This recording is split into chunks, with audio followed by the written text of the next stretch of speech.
ஏகாதசி விரதம் என்பது ஹிந்துக்களில் மிக முக்கியமான உபவாச முறைகளில் ஒன்று. இது ஒவ்வொரு மாதமும் இருவேளை வரும். சுக்கிலபட்சத்தில் ஒரு ஏகாதசி, கிருஷ்ணபட்சத்தில் ஒரு ஏகாதசி. மொத்தம் ஆண்டுக்கு 24 ஏகாதசிகள் வரும். சில ஆண்டுகளில் 26 ஆகவும் இருக்கும். ஏகாதசி விரதத்தின் முக்கியத்துவம்: ஏகாதசி நாள் விஷ்ணுவுக்கு அர்ப்பணிக்கப்பட்டது.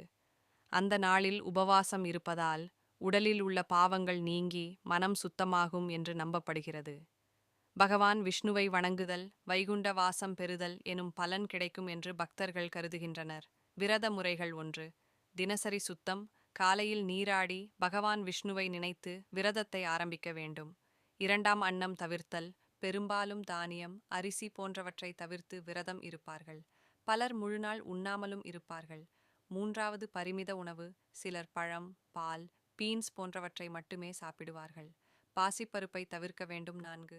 விஷ்ணு நாமஸ்மரணம். ஓம் நமோ நாராயணாய எனும் பகவான் விஷ்ணுவின் நாமங்கள் ஜபிக்க வேண்டும்.